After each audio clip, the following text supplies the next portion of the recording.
Go ahead and call the meeting to order at 6 o'clock. Determine the quorum is present. I'm present, Matt Jones is present, Aaron Allen is present, Chuck Fox is present, Randy Jones is present. Jeff Perry is absent. Invocation.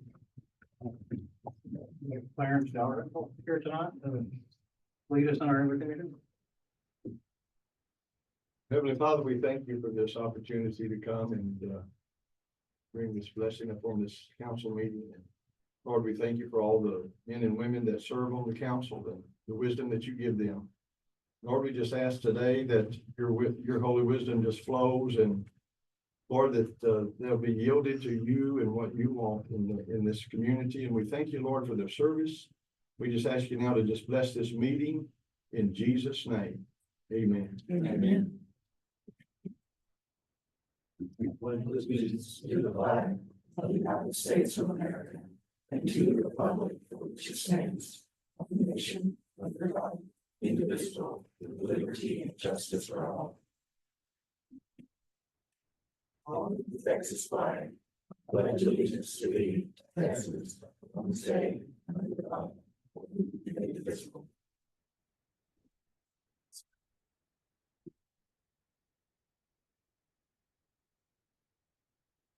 Community announcements. We have some events coming up. October 5th at 9 a.m. will be our 38th annual peanut festival.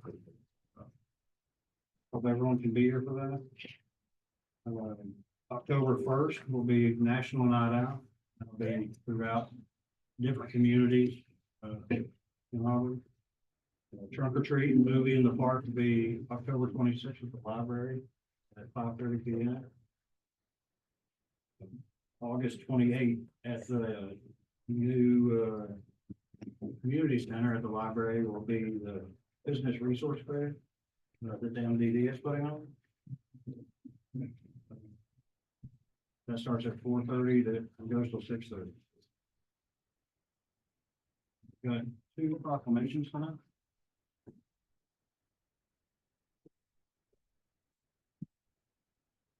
We have a United Way proclamation.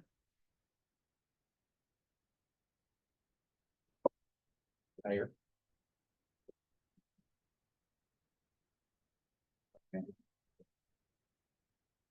All right, whereas United Way of Denton County mobilizes communities like the city of Auburn to action so all can thrive.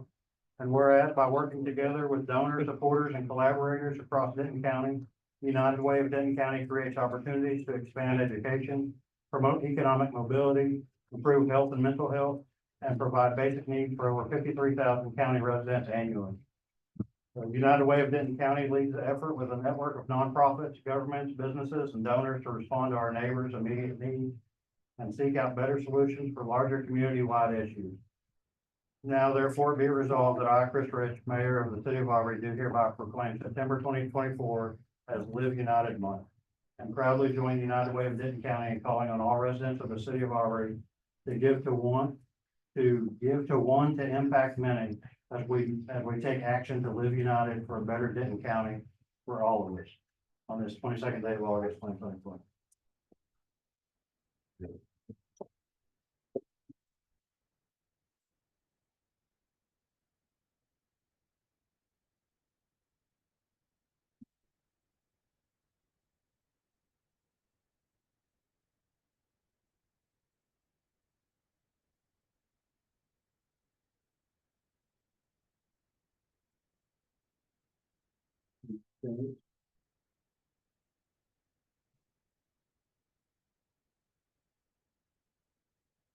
All right, whereas the Constitution of the United States of America, the guardian of our liberties, embodies the principles of limited government and a republic dedicated to rule by law.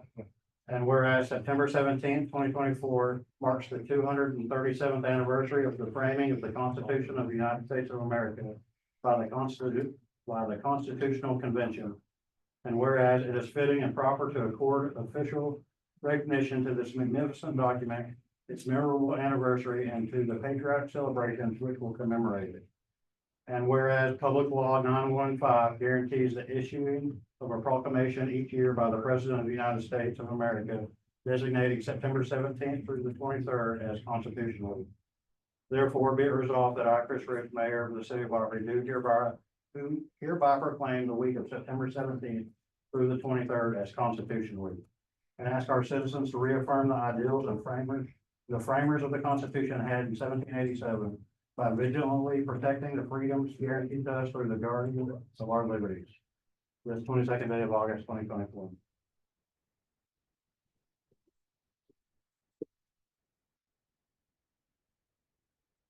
This would, myself and the rest of the members of the Regional One, Daughters National Society of American History. Do this proclamation. Thank you.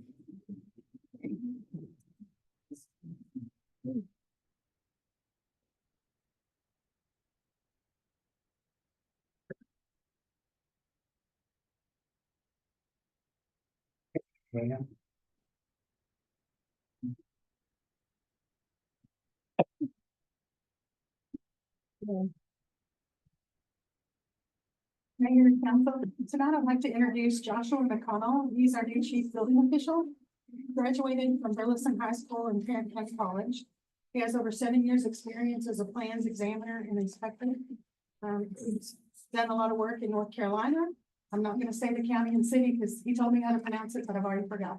He also worked for the city of Cedar Park, and he also worked for the city of Georgetown. He's experienced in civil drafting, CAD management, and running his own business. His certifications include a Texas plumbing inspector's license, combination inspector and plans examiner, mechanical code, plumbing code, electrical code, building code specialist, and he's a certified building official. He has a long time history of volunteer work, basketball and baseball coaching, math and English teaching, and disaster relief. Please welcome Josh.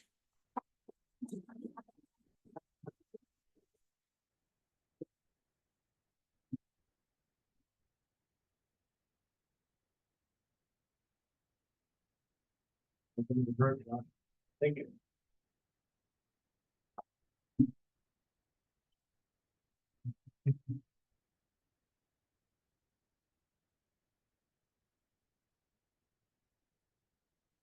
Good evening, Mayor and Council.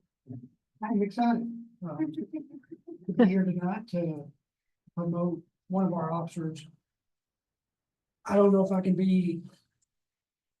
give you enough information about how important the role of sergeant is, but the sergeant's kind of the cog in the wheel that makes everything work.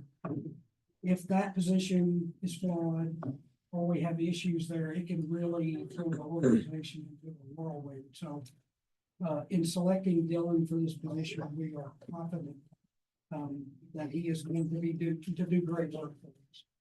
Tonight, he has his parents, Brian and Pam Scott, his in-laws, Robert and Melissa Ford, his wife, Melanie, his two sons, Sterling and Stetson. So Dylan, if you want to come up here. A little bit about Dylan. He began his law enforcement career in 2018 and started working for the Aubrey Police Department in April of 2020. That same year, he was given the title of field training officer, which is the first step in the supervision role. And he's done an outstanding job and has trained numerous successful officers in that training process. During his tenure, he served as a certified TASER instructor, certified physical fitness instructor, a mental health officer. And since becoming mental health certified, he was one of the founding members of the Aubrey Mental Health Program and helped build a mental health program that has proven to be very successful. And I would like to say very beneficial to our community. The whole goal of that program is to provide intervention where we don't have to keep going back to these places. And we are having success in that program, and he has been a big part of that. Dylan would like to say that he was very grateful to have been selected by this department for this crucial role, and he looks forward to serving his community, his department, and his fellow officers, which is the key part of this role as a sergeant. And I am very excited to announce Sergeant Joel Scott.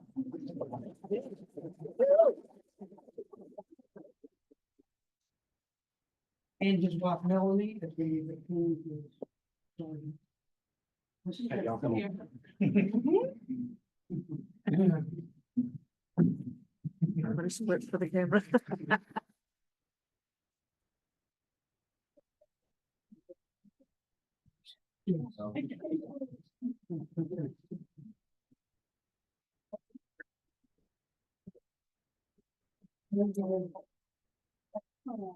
Let him go.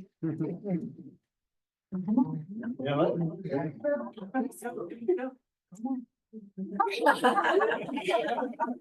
Oh. Pictures. I was not saying that. Oh, man. And then. Sergeant Scott, I would like to present you with this book, Emotional Survival for Law Enforcement. I understand you haven't read this book yet. First, I'd like for you to read it and share it with your family. Very good information about how to navigate this most difficult career that we're in.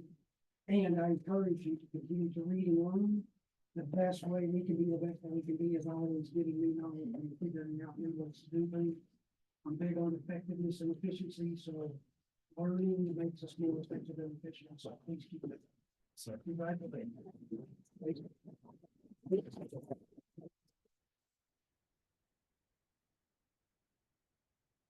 Mayor, council members, I wanted to add just a little bit to this.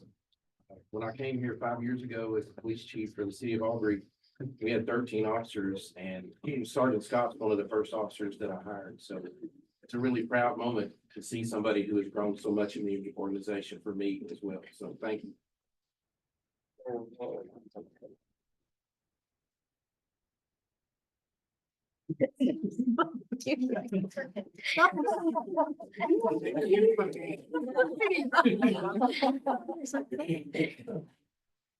Oh.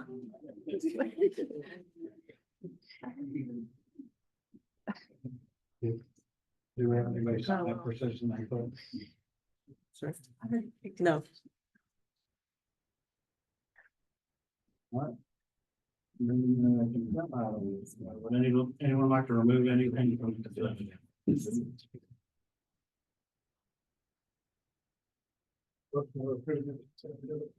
Second. Motion by Chuck, second by Randy on third. All right, before the-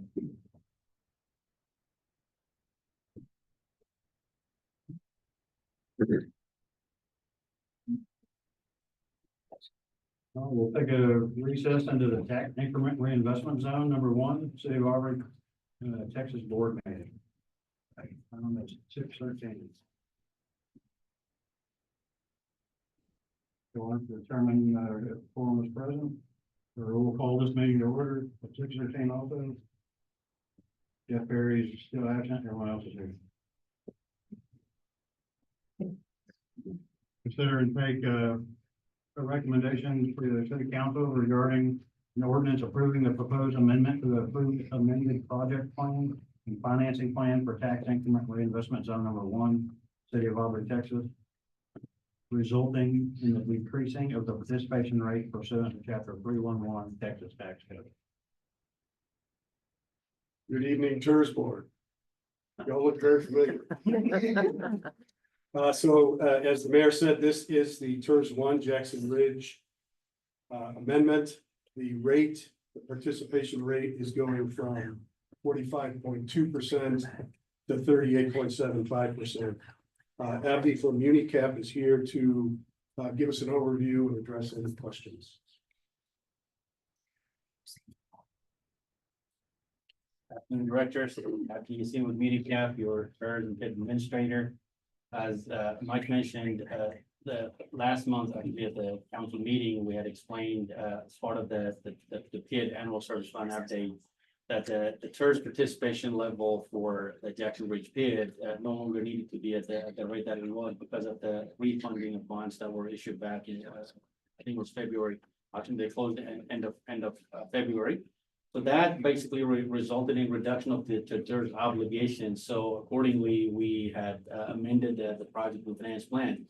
The reduction basically afforded you with two options on what to do with the savings that came with that kind of reduction of obligation.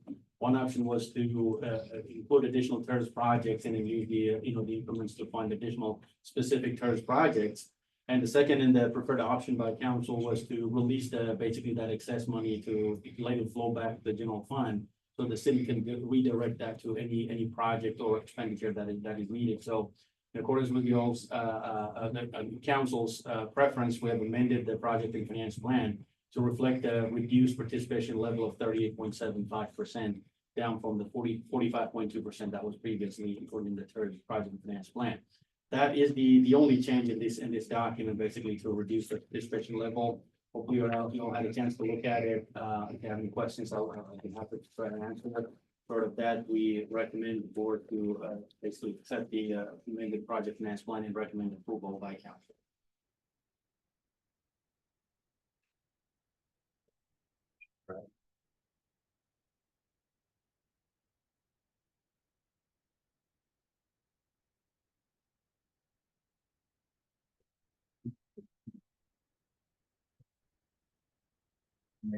The city, I make a recommendation that the city council approves with the amendments. Any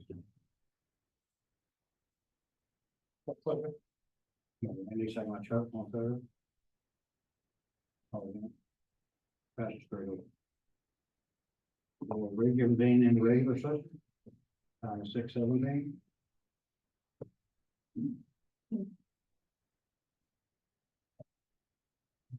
One, hold a public hearing, consider and take appropriate action regarding an ordinance of the city council of Aubrey, Texas, approving the proposed amendment to the approved amended project plan and financing plan for tax increment reinvestment zone number 1, city of Aubrey, Texas, resulting in a decrease in the participation rate pursuant to chapter 311 Texas tax code.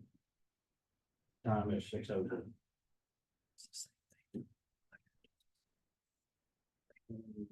Public member have any comments? Yes, please call it in.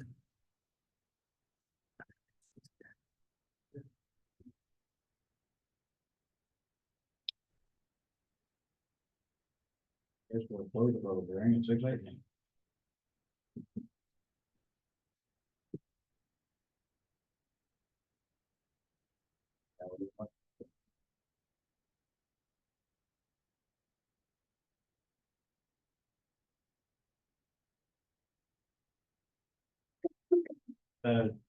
We'll make a recommendation that the city council approves with amendments.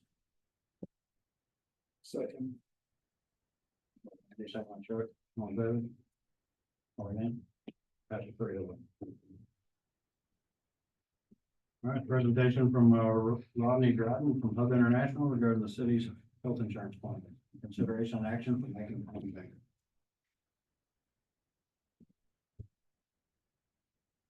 Mayor, Council, thank you for having me tonight. As you know, we go through this process each year for the city. I'm just going to give you some quick highlights of what we've done. The initial renewal increase we received from Blue Cross Blue Shield for your current plans was an increase of 16.9%. We went back to them multiple times and got it down to 2.9. We were able to, work with staff, Charles, Mike, Shana, enhance some of the benefit programs that you're having, including adding a virtual PCP benefit, enhancing some of your life insurance coverages. We did receive options from Cigna and United Healthcare. I think you've seen in your packet.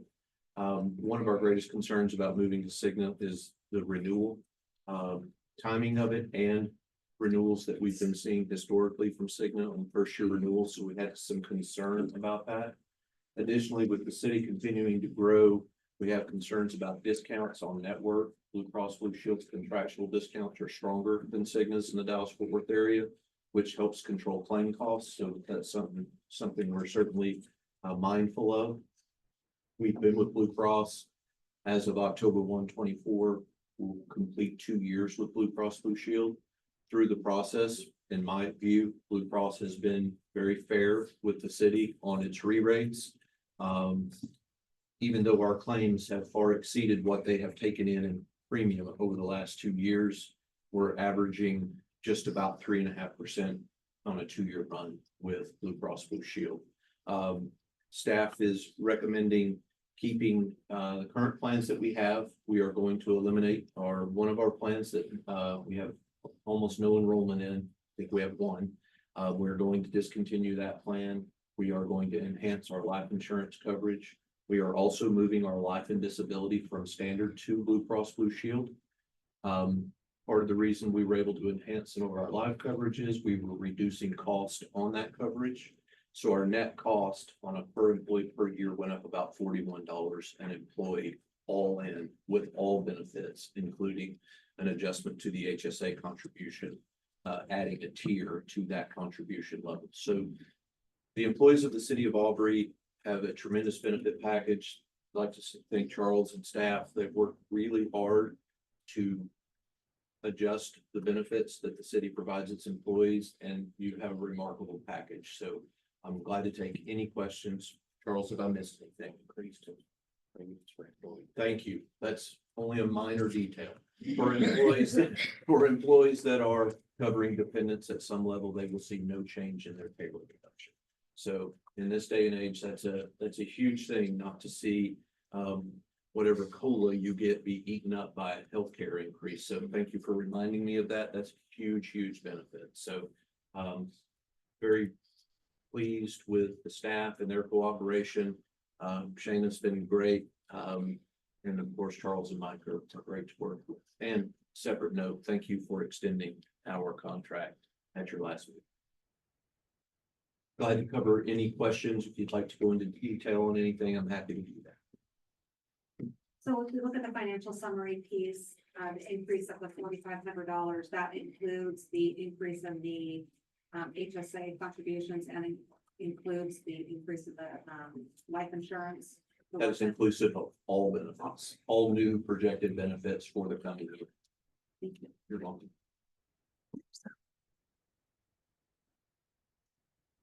We're super excited to get in front of your folks here in the next few weeks to go over all of the benefits, make sure that they understand the programs that the city provides.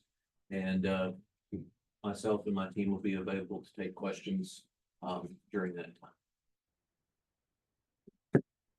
Make a motion to approve the changes to the benefit plans presented and authorized the city manager to execute the necessary documents for that changes. I'll second. Motion by Aaron, second by Chuck, all there. That's just pretty there. Thank you. Hold a public hearing, consider and take appropriate action regarding the ordinance of the city council of Aubrey, Texas, making appropriations for the support of the city, appropriating money to a sinking fund to pay interest and principal of the city's indebtedness, approving and adopting the annual budget of the city of Aubrey, Texas for the 2024-2025 fiscal year. Get your hands on it. Oh, you got it. Open public hearing at 6:23. Mayor, Council, this is the budget ordinance. This is the last step in our journey with the budget. Just by way of summary, the budget that will be posted and filed consists, of course, of the line item detail for the departments, the vehicle replacement plan, and the 5-year capital plan. The overall, the revenue and expenses have gone up. General fund revenue is up 300,000. Expenses are up 2 million. The surplus in the general fund is budgeted at 800,000 and includes 27 additions, 15 of which are connected to fire station number 3.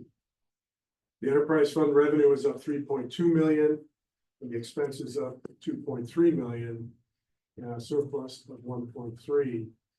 The enterprise fund, we've gone ahead and projected the impact of the borrowing for the utility CIP, which is huge.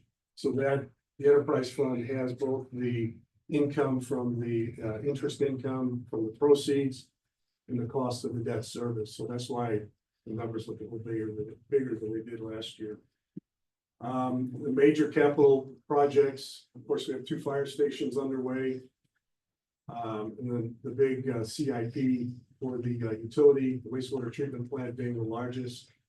And then there's several park upgrades included in this budget. We are recommending approval of the budget. And thank you guys for all your help and the workshops and everything. The process worked pretty well. Thanks for making that smooth process.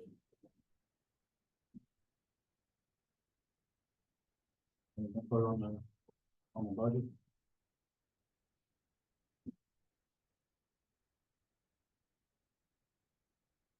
Close the public hearing at 6:26.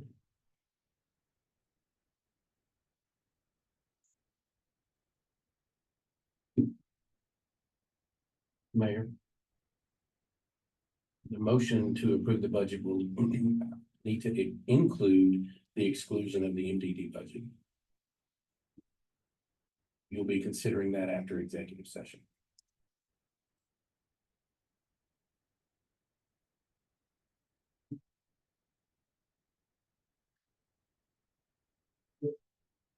Make a motion to accept the 2024-2025 budget with the exclusion of the MDD budget. Second one, Doug. Who needs updates? Okay, what? Do we need to provide a final date of the budget and effective date? It's in the ordinance. It's in the ordinance. You're good. Jeff Perry's absent. Matt, you vote? Four. Aaron? One. Randy? One. Chuck? Four. That's for the 4-0.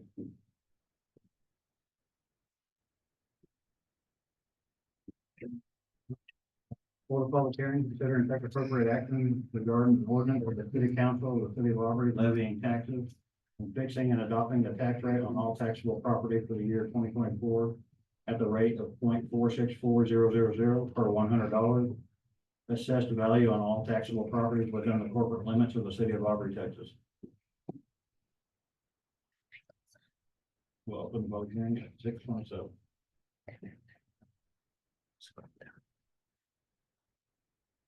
Mayor, council, this item is to approve the property tax rate for the upcoming fiscal year. The council has elected not to increase the tax rate, which will remain at 0.464 per $100 of tax valuation. Staff recommends approval of the tax rate.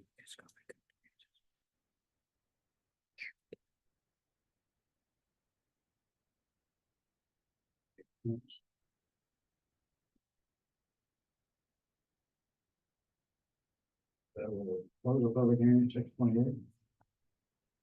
Mr. Mayor, I move that the property tax rate be increased by the adoption of a tax rate of 0.464 per $100 of taxable value, effectively a 43.06 increase in the tax rate.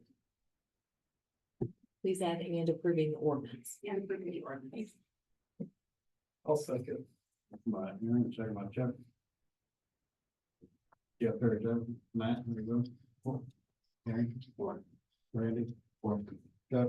Four. Passes 4-0. Consideration action on the resolution ratifying the property tax revenue increase reflected in the budget for fiscal year 2024-2025. Mayor, council, state law requires a separate vote of the council if the budget requires raising more revenue from property taxes. The fiscal year 2025 budget reflects higher property tax revenue and higher overall revenue than the previous year budget. Staff recommends approval of this resolution.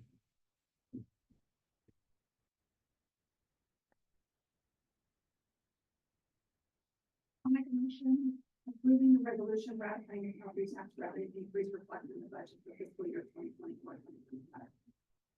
I'll second. By Aaron, second on that. Jeff Perry's absent. Matt? Four. Aaron? Four. Randy? Chuck? Passes 4-0. Conduct a public hearing regarding our request from Republic Services of Louisville for a CPI rate increase for residential solid waste and recycling collection services and containers, and for commercial solid waste collection services and containers. I'm Cheryl Brown from Public Services. And Let me say it starting on 6:30. sorry about that. So on behalf of the Public Services, I want to thank you for this past year. actually a year and a half, but we'll go back for the past 12 months, which is what the CPI covers. So we began the partnership with the City of the City of Aubrey, on April the 1st, 2023. Started out with, 6,221 homes in April, and as of July, we have 8,019. So a lot of growth in Aubrey in just the past year and a half. The current service level, which everyone probably knows, once a week trash, once a week recycling. We currently now have weekly brush pickup, but before we started off with once a month brush. So the current price increase is based on CPI water service trash, and this is what the approval is for. Just to give you some idea about that, there is the index that's used. And we use the month current, which they published this June. The rolling average is 5.30%. And just to give you some facts of what the City of Aubrey has done since August of last year to July of this year. A total of 7,630 tons of trash was collected. You had an annual event for your HHW and e-waste, and you collected 13,916 tons total. Just in e-waste, you had 3,607 tons, and HHW 10,309 tons, which is pretty remarkable. And Aubrey certainly likes to recycle. Your recycling is way out there. For the year, 2,422 tons. So if you look at the impact, what this does to the city, or what the city provides to the environment, you recycle 2,422 tons, which is equivalent to 10.79 kilowatt hours of electricity saved. You have 343 household annual energy consumption. Gallons of oil saved, 296,238. The MBTU net energy reduction, 36,618. Total greenhouse gas reduction in metric tons, 7,703. This is the equivalent to one of the following.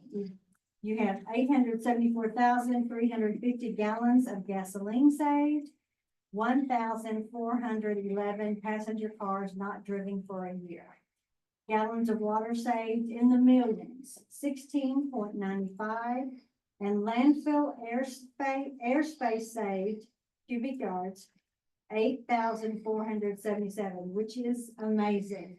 That saves our landfills tremendously. And the number of mature trees saved, 29,065. So this is a fantastic effort done by the City of Aubrey. And we have proposed for the price increases, like I said, it's 5.30%. Anything else?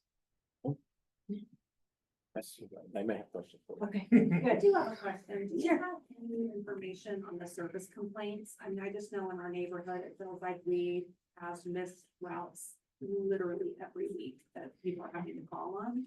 I don't, but I can get that for you and get you the information and provide it. And what specific neighborhood are you I'm in? in Lynn Ridge. I'm not part of the other subdivision. So I don't know. I can get it for everyone, but Yeah. I'll break it down by subdivisions. I literally think it's every week they're having to either call up here to the city or call the Republic. Missed weekly pickups, one in particular, trash or recycle, or But the city might have an idea of how many calls come in regarding it, but I can get. Exactly.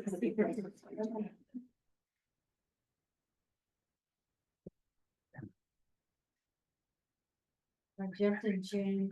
I can say in May and June, because of the storm debris, I don't think y'all had as much though as what other cities did. We had, everything went up in those 2 months because of the, trucks being used. Not necessarily all, but some brush trucks. I know we came through here, but CD said y'all's were pretty light. But I will get you the information. Now I do provide this in a monthly report, so I can also pull that there. It won't be for subdivision, but I can provide it to you, get it. for you. Anybody else have any questions? I just wanted to thank you for adding the weekly brush and No, it's making a huge difference in our neighborhood, so. you're welcome. I thought it would be. I noticed that on the monthly, it seemed like we were having to go back weekly for weeks to get it all picked up. So I haven't received very many complaints so far since we started on the weekly. But you know that if you do have complaints, you're certainly welcome to call me directly so that I can get that taken care of. Anything else? Any public comment?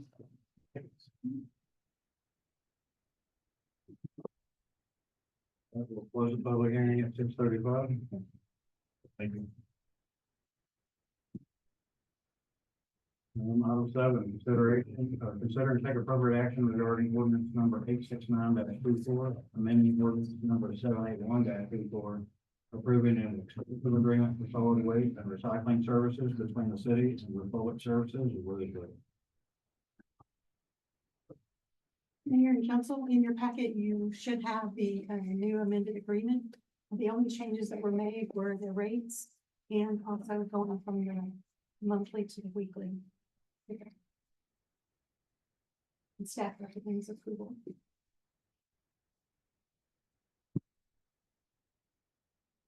Yeah, I thought we had a 5-year agreement.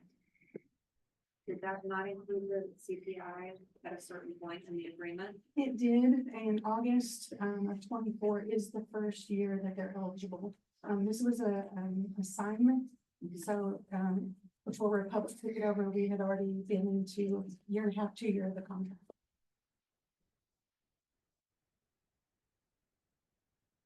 I'll make a motion to approve ordinance number 869-24, amending ordinance number 781-24, approving an exclusive agreement for solid waste and recycling services between the city and the public service, providing an effective date of October 1st, 2024, for the implementation of amendments and authorizing the mayor to execute the necessary documents. Second. Right, second by Randy, all in favor? That's it for your. Consider and take appropriate action regarding ordinance number 870-24, amending chapter 13, utilities, article 13.02, solid waste and recycling, section 13.02.005, monthly rates of the Aubrey Code of Ordinances, and then various rates for solid waste and recycling collection services. Mayor and council, again, this is the ordinance for the rate amendment for solid waste. The only changes that were made, and you do have a red line in your packet, was the rate increase that was just approved. And it going from the monthly to the weekly roll.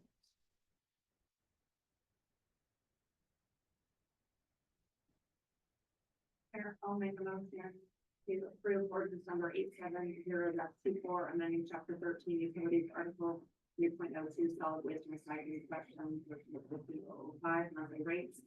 The Aubrey Code of Ordinances to amend various rates for solid waste and recycling collection, providing to residential and commercial customers, to provide effective date of October 1, 2024. Second. Ryan, second by Randy, all in favor? Passes 4-0. Consideration action on a site plan application for proposed lot 1, block A, Aubrey High School addition.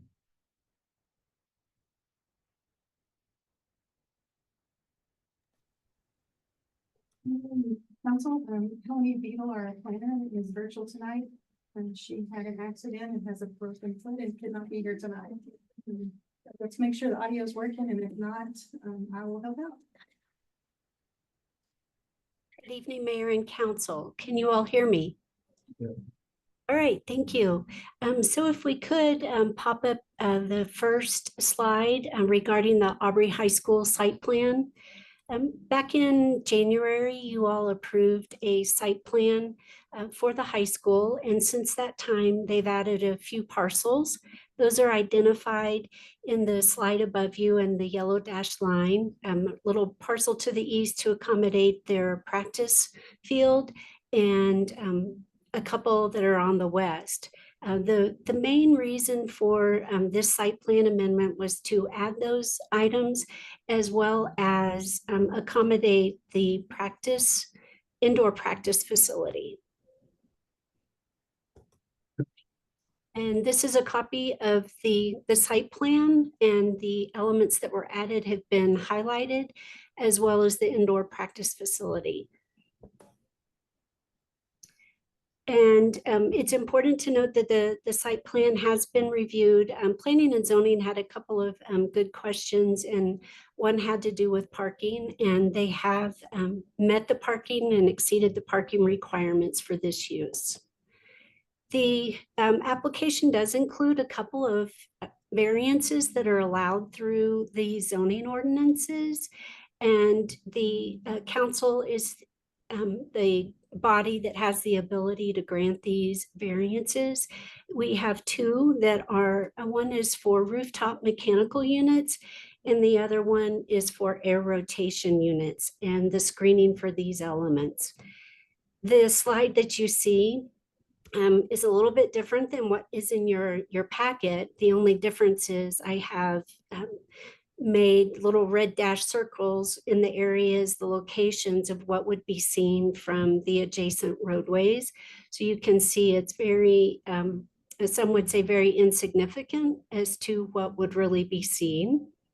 And then going to the ground units, these are to help with the air circulation within the indoor practice facility. So providing screening around those elements would defeat the purpose of being able to circulate the air and have those work efficiently.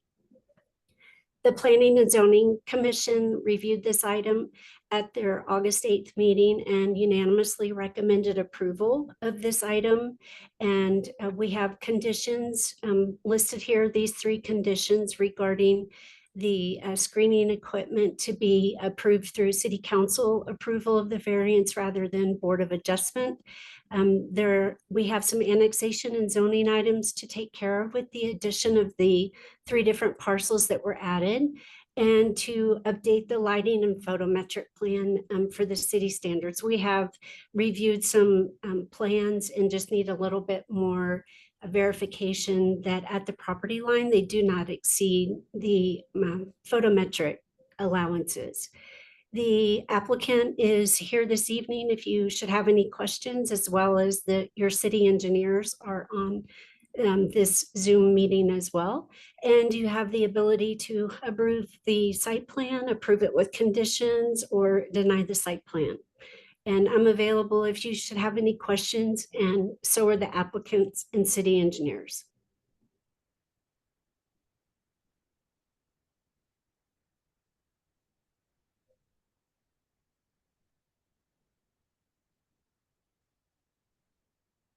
Make a motion to approve the site plan application proposed lot 1 of block A Aubrey High School addition, subject to the 3 conditions made out. I'll say. Motion by Aaron, second by Randy, all in favor? Passes 4-0. Consideration action on a final plat application for lot 1, block A, Aubrey High School Edition. Thank you, Mayor. So this next item is the final plat that's associated with the site plan. Once again, you all approved the final plat back in January. They have since made additions to the property, revised some of the fire lane locations, and this one of the slides illustrates the overall final plat that's being proposed. The Planning and Zoning Commission unanimously recommended this item for approval, and I am available for any questions that you might have, as well as the city engineer and the applicant.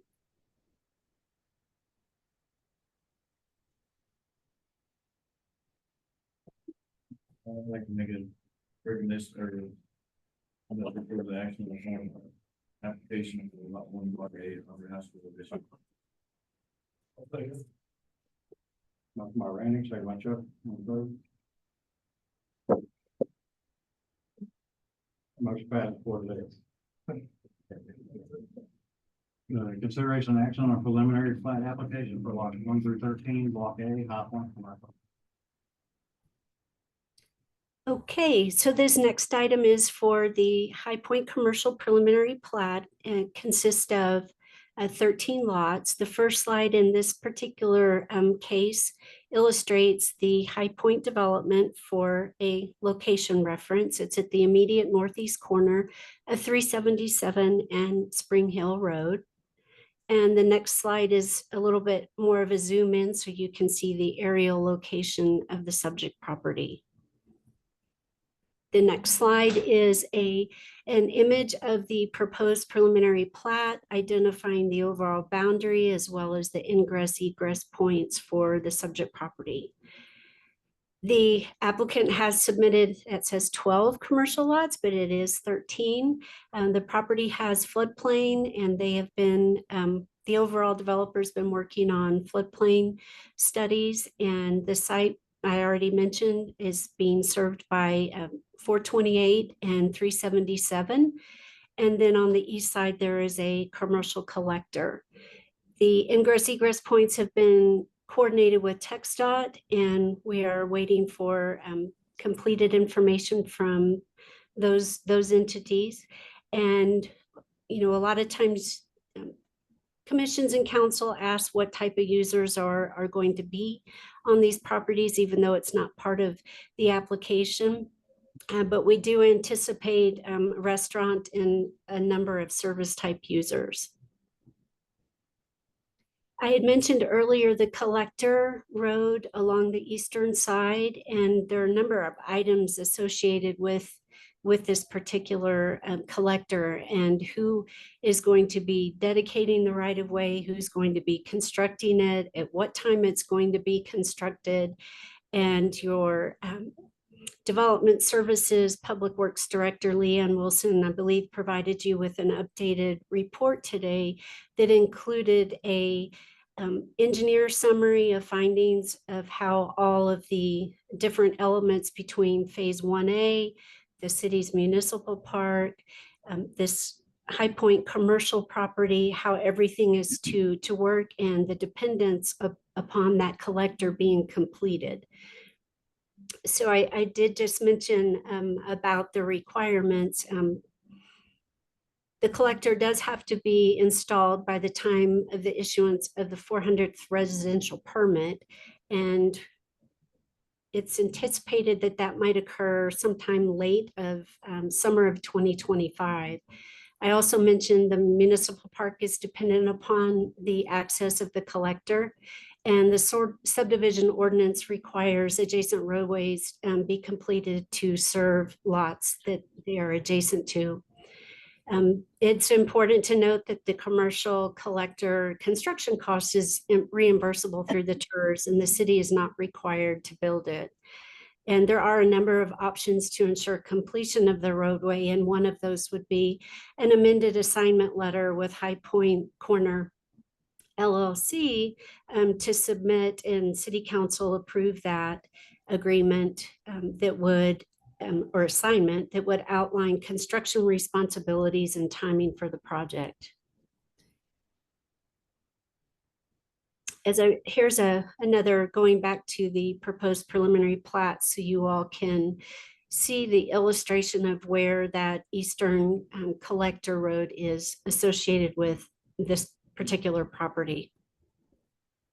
The recommendation is recommended for approval subject to the following conditions being satisfied, and your packet that was provided to you with this afternoon includes a number of items that the city engineer and the city planner have identified. And these are all detailed in your updated report. What you see on these slides in the recommendations is a brief summary of those requirements.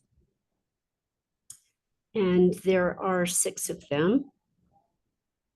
The Planning and Zoning Commission unanimously recommended this item for approval at their meeting, subject to the staff review and comments, and those have been provided to you today. You have the ability to approve the preliminary plat, approve it with conditions, or deny the preliminary plat. Your city engineers are available through this Zoom link to answer any questions you might have. And the applicant's engineer is also available should you have any questions. Thank you.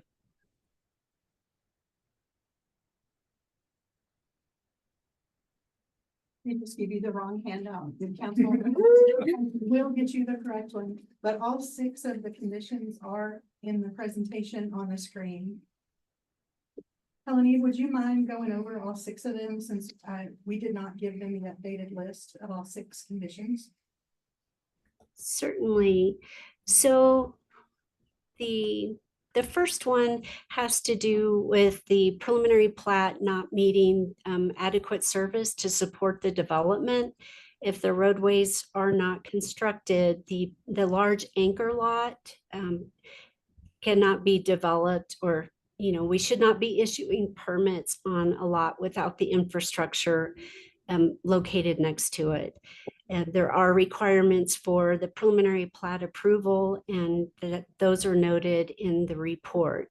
Also, the subdivision design standards requires adequate streets and services to be available. So it's not just the streets, it's all of those utilities within those streets, water, sewer, drainage, to be able to provide access to those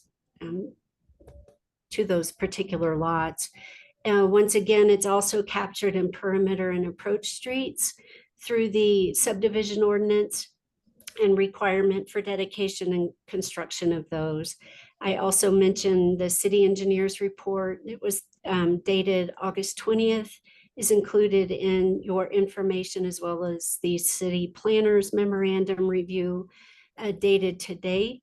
And it's important to note that there are mechanisms in place through the owner's development agreements for the completion of this collector road, and the roadway shall be completed prior to the final plat approvals for any of the High Point commercial preliminary plat. Lots 1 and 13 particularly. Lot 1 is the large anchor lot, and then lot 13 is at the immediate southeast corner of the overall property. At the rear of those lots that front on Spring Hill Road, there are access and utility easements as well as fire lane, and there would be opportunities to work through those through temporary access easements, you know, as we work through final plats for those individual lots. And also, I did note that we are requesting an amended assignment letter with High Point Corner LLC to be submitted outlining the timing and construction for that collector road for city council approval.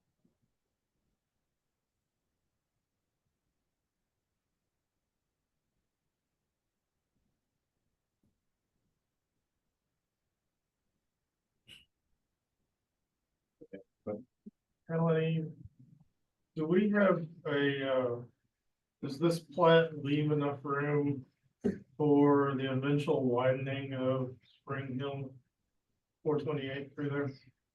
Yes, sir. You know what that right of way easement is? The total right of way, it would need to be at least 120 feet of right of way. It is what we call variable in certain areas along that roadway. But the applicant has worked with TxDOT and the city engineer to ensure proper dedication for that right widening.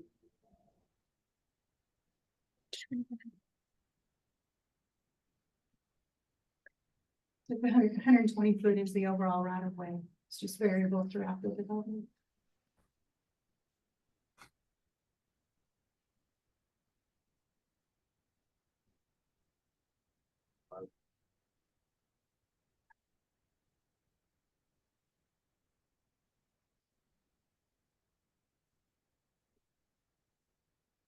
I'll make a motion to approve the preliminary plat application for lots 1 through 13, block A, High Point Commercial, being approximately 27.243 acres out of a survey of 1.243, generally located north of FM 28, Spring Hill Road, Highway 3711, City of Aubrey, subject to the 6 conditions outlined in the presentation.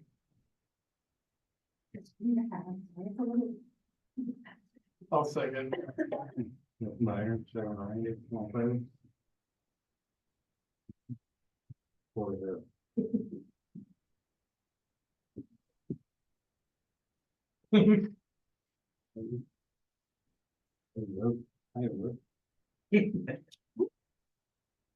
Okay.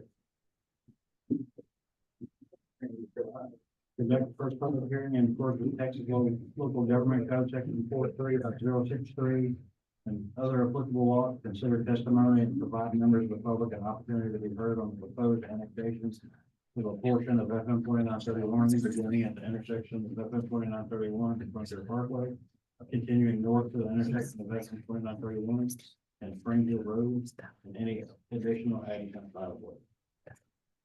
Put a start sign on 653.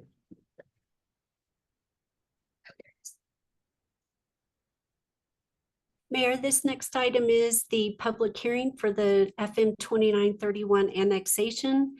It begins roughly down by Frontier Parkway and Knuckles Road and goes all the way up to Spring Hill Road. And I'm available if you have any questions. Recommend you perform this public hearing. Mayor and council, we do have an amendment to the description. Ellie just gave.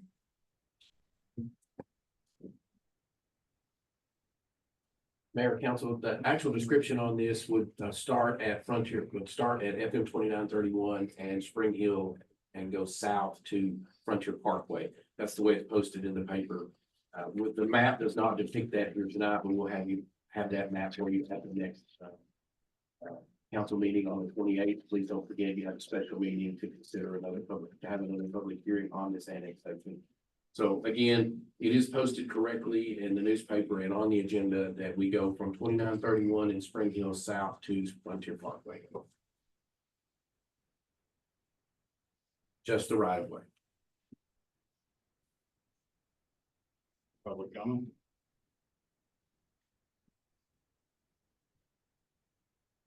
That will close the public hearing at 6:57.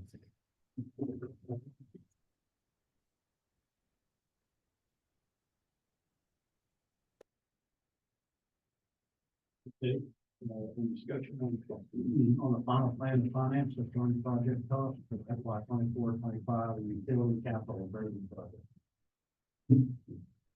So Mayor and Council, this is good news. As you're going to hear in the next item, the bids came in lower than what we had estimated. So the finance plan that you approved at last regular meeting has been improved. So I thought I would run through those improvements with you. You go to that second page, or I go to the second page. That one. So this is the current plan, the updated plan. The total project cost, you'll see 62 million up there. In the previous one, it was 70,250,000. So that is an improvement of $8,250,000.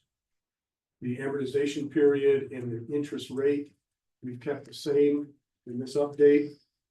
And the overall principal and interest over the life of the bonds, that number has dropped by 8.2 million, which has the impact on the average annual principal and interest. That has improved by 327,000, and he calls it the total existing and new max annual principal and interest. So the biggest that it gets in 1 year, that went down by 421,000. So overall, very good result. Do you have any questions for us on this? This is, we didn't change any of the assumptions. So the revenue assumptions coming from impact fees and from new users and new homes, we kept those the same. So just the overall cost of the borrowing has gone down. Just a word on the timing. Can I move this? I don't know if it works through the website like this. I just want to go. Oh, yeah. It does. To the schedule. I don't know if I can see that. Let me make it bigger. No, that's all right. I'll just talk to you. The schedule originally, we had built in a placeholder in case we had to come back and say we needed more money. That's not the case now, so I think the plan is then to move forward in the September meeting to, city council considers and approves an ordinance approving the issuance of certificates of obligation. So that would take place in September. And unless you tell us otherwise, we will proceed to that date and have the obligation in place to get approved. You have any questions? Good job on getting those costumes. That's all you. I think that might be the next time. Receiver report, hold a discussion and take action on awarding a bid to Graycon Construction Inc. for a 2.25 MGD wastewater treatment plant expansion in the amount not to exceed $39,157,140, and authorize the city manager to execute necessary documents. Mayor, council, this has been a long time coming. I am excited that tonight is the night. So this item is for the plant expansion project. It consists of a 2.25 million gallon activated wastewater treatment plant. The improvements include screening channels, fine screen and washer compactor, influent lift station and 5 submersible pumps, vortex grit removal aeration basins, multi-stage centrifugal blowers, secondary clarifiers, cloth filter media, filters, coagulant, hypochloric storage and dosing equipment, UV disinfection system, plant water system, plant drain system, yard piping, sludge processing, includes a dewatering screw press, emergency generator, and also the building improvements include an operation and maintenance building, 2 electrical buildings, a chemical building, and a dewatering building. So it's a full plant to operate at those flows. The project was advertised for 2 consecutive weeks, beginning on June 14th in the local newspaper. It was posted on our website, and it was also available through Sibcast. Sealed bids were opened and read Thursday, August 1st. There were only 2 bidders. We were hoping for more, but there is a lot under construction right now and out for bid. The 2 bids did differ by $10 million, which was a little concerning to us. But we did go through the process. The low bid was $39,957,000, and then the high bid was $48 million. Mead and Hunt, city staff, and our third-party consultants did the background checks on Graycon Construction. We spoke with numerous references, cities, other projects that they have done similar to ours and that are almost at completion or have been completed. All of that information came back that indicating that they should be able to do this project, do it on time, do it under budget or at budget. So city staff is recommending awarding the bid to Graycon Construction in the amount of $39,957,140. And our design engineer is here, and also a representative from Graycon is here if you have any questions. Any of us can answer for you. No change orders and done in 6 months, right? We had a lengthy conversation about that. So hopefully we can accommodate the change orders, but the 6 months is not possible. We are looking at about a 26-month before we're online. And it depends on the lead times on all the equipment, but after tonight and shortly after we get the contract, they'll be able to place those orders and no more. I'd like to make a motion awarding a bid to Graycon Construction Inc. for a 2.25 MGD wastewater treatment plant expansion in the amount not to exceed $39,957,140, and to authorize the city manager to execute necessary documents. I'll second. Take my shot. Pass it over there. Mayor and council, if you'll indulge me for just a moment. You heard Leanne say this is a long time coming. For the last 2.5 years, we've talked about this almost every day. This is a significant accomplishment for Leanne, the Director of Development Services and Director of Public Works. She has worked and worked and worked on this. There's a lot of negotiation that went on in the background. You're all aware of this.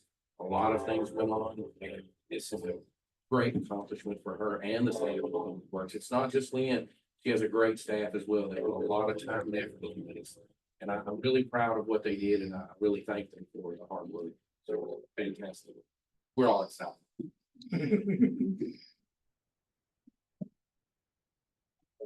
FEMA report, board discussion and take action on a professional services agreement with Plummer Associates for construction management and resident project representative services for the construction of the wastewater treatment plant in the amount not to exceed $1,997,504. Authorize the city manager to execute necessary documents.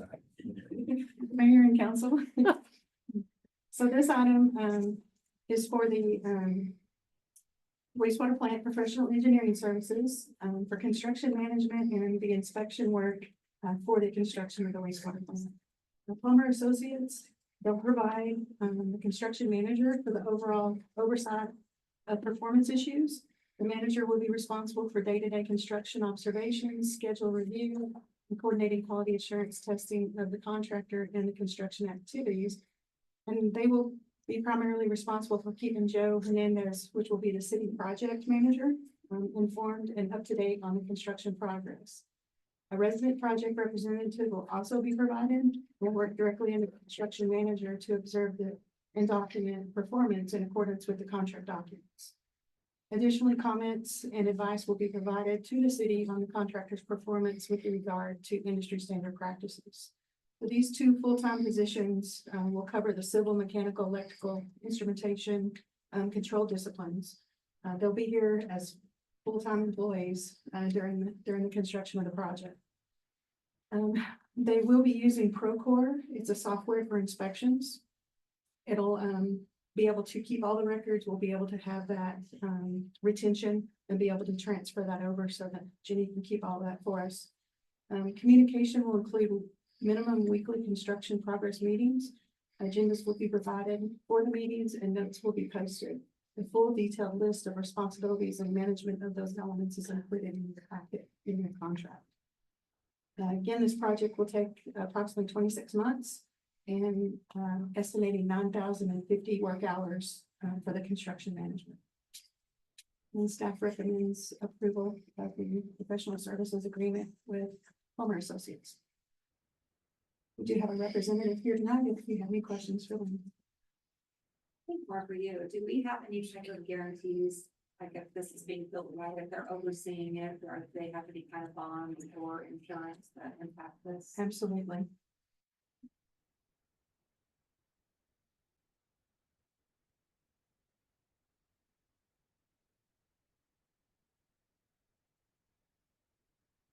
I want to approve the professional services agreement with Plummer Associates for construction management and resident project representative services for the construction of the wastewater treatment plant. And the amount not to exceed $1,997,504 and authorize the city manager to execute necessary documents. I'll second. Randy said I've got one. Pass it forward there. Consideration and action on removing and or appointing members to the Aubrey Area Library Advisory Board.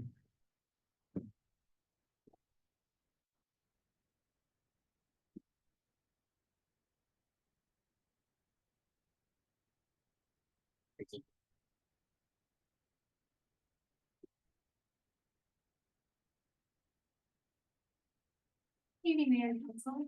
So we met last month and the Library Advisory Board unanimously recommended Hallie Nix and Vicky Cal for the vacancies that we have on the board currently.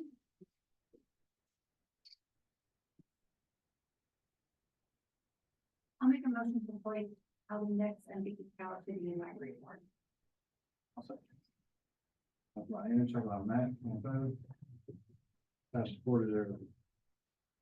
Consideration action appointing members for the Aubrey Parks and Recreation Board. I'll speak from here since it takes two people to get up to get up. The Parks Board met earlier this month and they recommended to the appointment of Peter Dwyer. Peter has been an alternate on the board for several months and he's been active and been at every meeting except his last meeting, which he let us know about. I'll make a motion to. Peter Dwyer to the.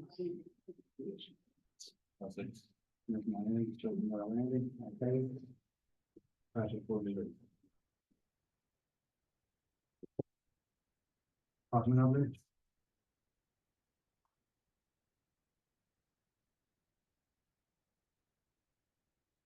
Good evening. So the library is going to roll out 2 new programs in September.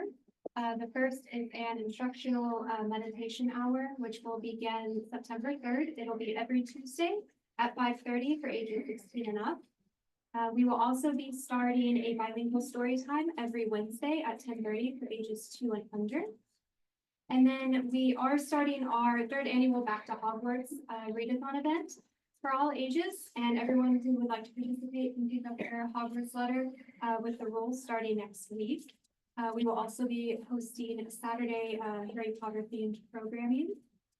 And then just as a reminder, the library will be closed Saturday, August 31st, in observance of Labor Day.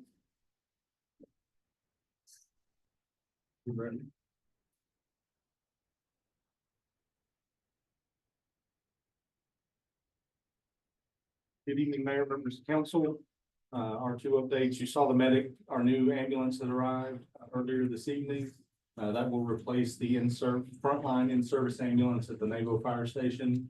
It's a 2024 Fraser-built ambulance. It's our first unit to be 4-wheel drive. So we're just adding some additional capacities, help us in those a week and a half of winter we get every year. And it should be going into service probably next week. We're gonna schedule a push-in ceremony out there. We're just getting all the equipment finalized and stopped. The unit it's replacing is 4 years old, has 120,000 miles on it already, and it'll remain in backup status for another 5 years. So another great addition to our fleet, and we thank you very much for your support in helping us purchase that. The fire stations are really starting to move quickly now. You're starting to see some serious changes on Station 3. In the last 2 weeks, they've nearly completed all of the cinder blocks portion of the apparatus bay, and the structural steel is moving very, very quickly now. So you can really start to see the total shape of the building and see where certain things are going to be. Station 2, they're drilling piers currently. They have been for the last week now. There's 66 piers on the station proper side and another 14 for the pavilion. Believe it or not, there is quite a bit of groundwater, and so we're hitting water with every pier drill at about 10 or 12 feet. So they're having to install casings, so that slowed us down a little bit. In the first week, they were able to drill 25 of the piers. And so I think they're going to a depth of between 30 and 40 feet for each pier to hit the foundation that they want to hit for the building.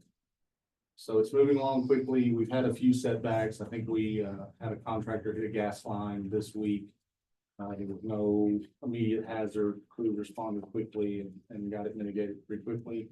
The traffic control has been reduced so that traffic moves a little bit more freely, and everything's moving along nicely. So as we sit today, completion dates are still tracking for April 4th for Station 3 and August 4th for Station 2. And I'd be happy to answer any questions you might have.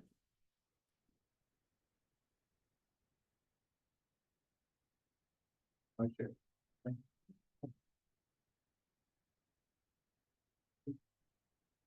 Mayor and council, I'm back.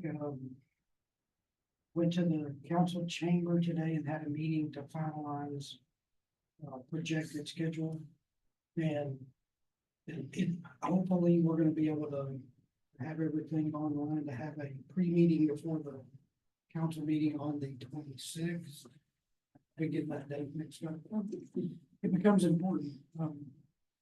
But everything's looking good. It's I think we're gonna get there. No major hurdles. were mentioned today, and we'll just see what happens. The next 2 weeks are gonna be busy. So hopefully next month we'll be there and we won't have quite the packed house that we have. So looking forward to it. I'd also like to tell y'all about Assistant Chief Jeremy Johnson, who has been selected to attend the FBI National Academy.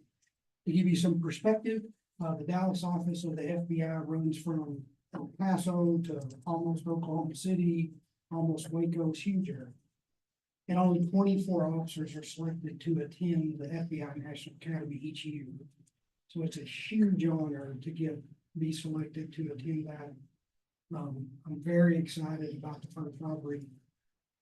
Police command staff member attending the FBI National Academy. I went in 2006, and it's a great opportunity to network. I have a book that's about this thick of officers all over the country. So if we have an issue in Austria, I can pull out my book, look up somebody to call and get an immediate contact with somebody in that country. The same thing applies to almost every police department in the United States.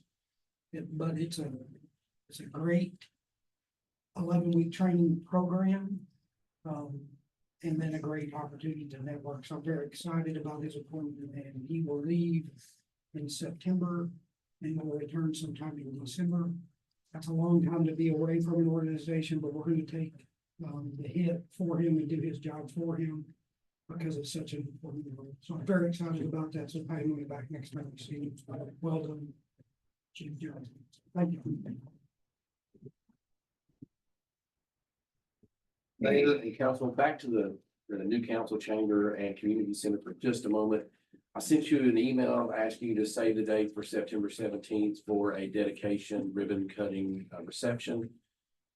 Someone can't be there on the 17th. So I would think you would want your project manager to be recognized during the event. So the project manager has recommended, since he will be absent, that we should have the reception on the 26th before your council meeting. Start at 5 o'clock, invite the public, invite the media and the other cities around us. The dedication and reception would only last about an hour anyway if we were having it. So this will just bookend it with your council meeting for that night. If everybody's good with that, we'll just proceed with that date and try to put it, and Riley's going to put it all together for us. She's pretty excited. She's already bought some new items to go in there. So I think you're going to enjoy it. So that's how they proceed.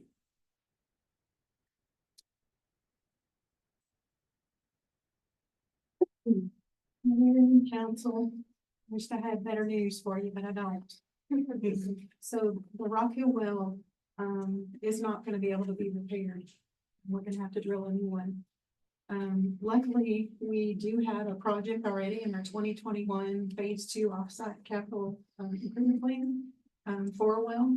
So we went ahead and, actually started kind of preparing for this a couple of months ago. So we're not behind the curve. We've already started.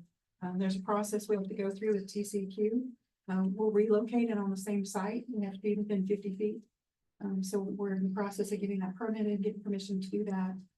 We're probably looking at 8 to 10 months to drill the well. And then we're probably looking at another year and a half to get all of the ground storage tank and everything else in with it. So it's gonna be a little while, but we've already started the process. And we've started the process of looking for our next site, because we will need another well, before we have opportunity. Any questions I can answer? I have a question about this. Can you talk about what happened initially to cause it to go down again? I know you brought it up, but. Yeah, I'll sure try. And actually, I think Steven's still here behind me, so if I need help, he can help me. So originally, we had planned to do some improvements on it. It had dropped in its capacity. It wasn't producing. We were having failures constantly. It was shutting down and sending us alarms, letting us know that there was an error, there was a problem, something was overheating. And so we had it planned after the consumption went down that we would go in and rework it and do some work to it. So when they on site doing that, they dropped the motor and the pump. Our encasement pipe was at least 20 years old. It's a 40-year-old well. And the threads pulled apart when they were pulling it out. And so it dropped the motor and pump and everything that was down in there. So we were hoping that that's all it was, retrieve it. We went through that with Faulkner, so y'all kind of know how that works. They worked this went down in March. We worked for a month or two, trying to get it out of there. And they got it out a piece at a time. Thought we got it all out, camera, and so we reinstalled, with the new pump and the new motor. And we never could get it to pump water. So we pulled it back out. We did some more investigation, and we thought that something was left down in there, so we went fishing again, trying to get it out. And brought in some specialty tools, some specialty companies. We've exhausted our resources. We've spent quite a bit of money trying to revive it. But what we've recently found is there is a huge hole in the liner.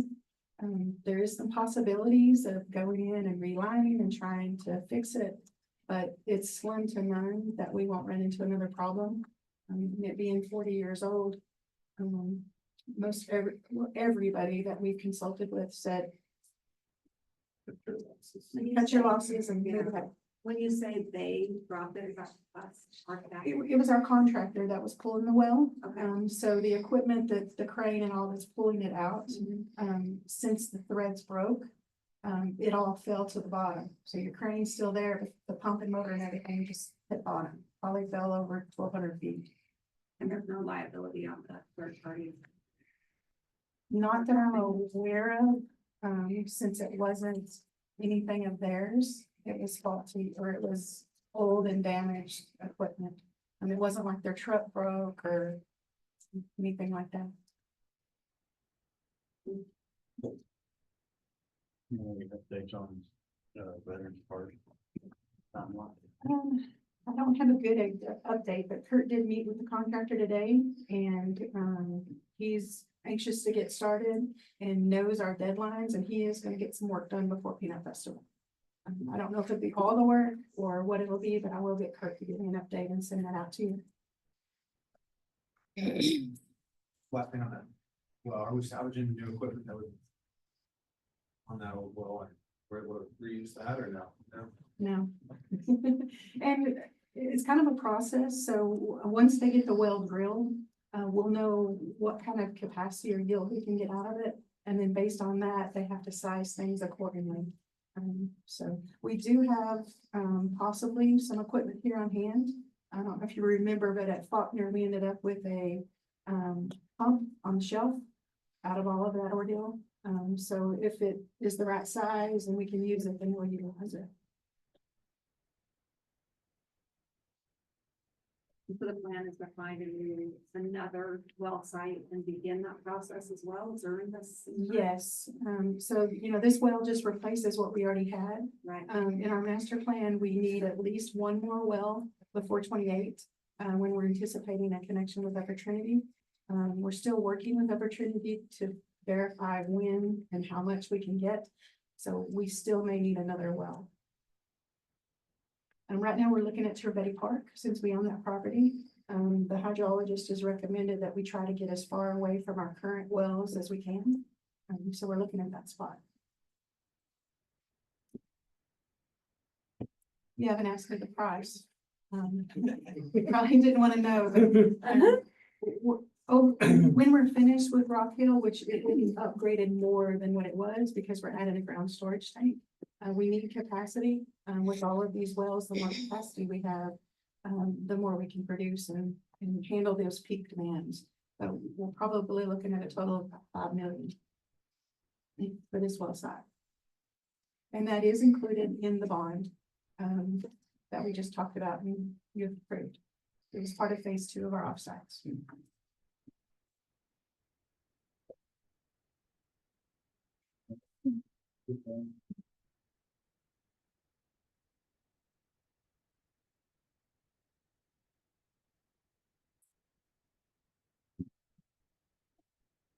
Turn around among yourself and give it back to me. Can't look at her. So you can look at it. Y'all can't look at it. So the MDD we have, as I reported last month, we have a mural selected. We had a few revisions made, so I have a drawing to pass out for y'all to see. And then I would like to get that back because we will be hosting a live painting on the Peanut Festival Saturday, starting that morning. Our artist will come out, barring any other circumstances, weather or anything, but, she'll come out. Her name is Odessa Helm. She's from the East Texas area. She will be here starting that morning. It's probably a few hours. We'll paint the north wall of the MDD chamber building and the public will get to watch it unfold. She'll also be coming back throughout the month of October and they can watch as the phases of the mural get completed. As you can see, it's pretty detailed. It is a design, that is focused and representative of Aubrey's diversity and heritage and roots in agriculture, particularly the peanut farms and our horse country and equine industry, and just our recreational land that we have around here as well. So we're excited to reveal the artwork at the festival. We look forward to its completion. And I know y'all do too.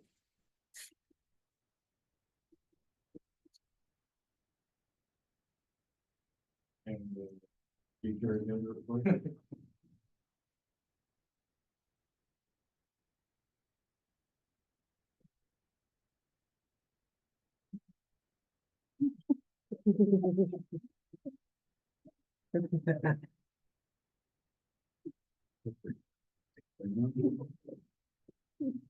And that brings us to executive session.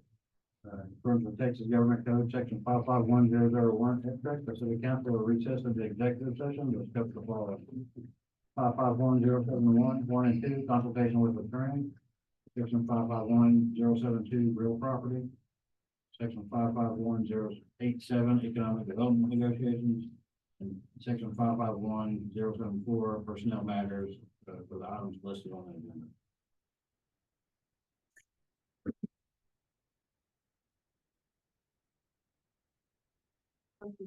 Executive session.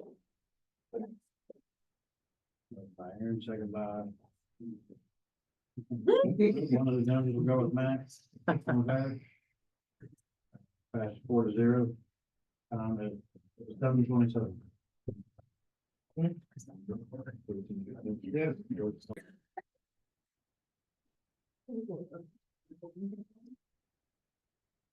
All right, we'll reconvene in open session, times 9:18. Consider and take appropriate action regarding a development agreement between the city and Pretium Capital for the property generally located at 1382 East Blackjack Road within the city's ETJ, and authorizing the city manager to negotiate and execute necessary documents. I'll make a motion to authorize the city manager to negotiate and execute necessary documents regarding a development agreement between the city and Pretium Capital for the property generally located at 1382 East Blackjack Road within the city's ETJ. Should say to get the, okay, I'm sorry. Yep. By Aaron, second by Randy, all in favor?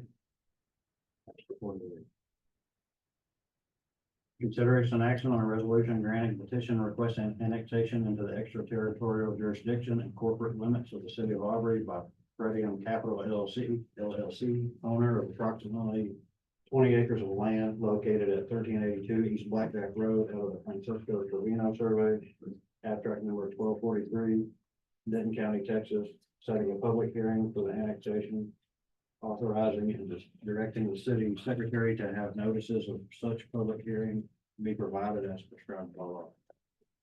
I'll make a motion to approve a resolution granting petition requesting annexation into the ETJ corporate limits of the city of Aubrey by Pretium Capital LLC, owner of approximately 20 acres of land located at 1382 East Blackjack Road, abstract 143, setting a public hearing for September 26th at 6 p.m. for the annexation and authorizing and directing the city secretary to have notices of such public hearing to be provided as prescribed by law. Second. With my Aaron, second by Chuck, all in favor? Passes 4-0. Consideration action on the fiscal year 2024-2025 Aubrey Municipal Development District budget. We got two of y'all here, either one you want.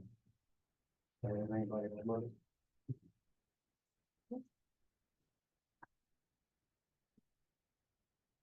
I'll make a motion to reject the MDD's budget as proposed by the board and direct the MDD to review its proposed budget in light of the salary increases approved by the city council, in order to include the council approved increase to the executive director salary, and to resubmit a proposed budget for review by the council at its August 28th meeting.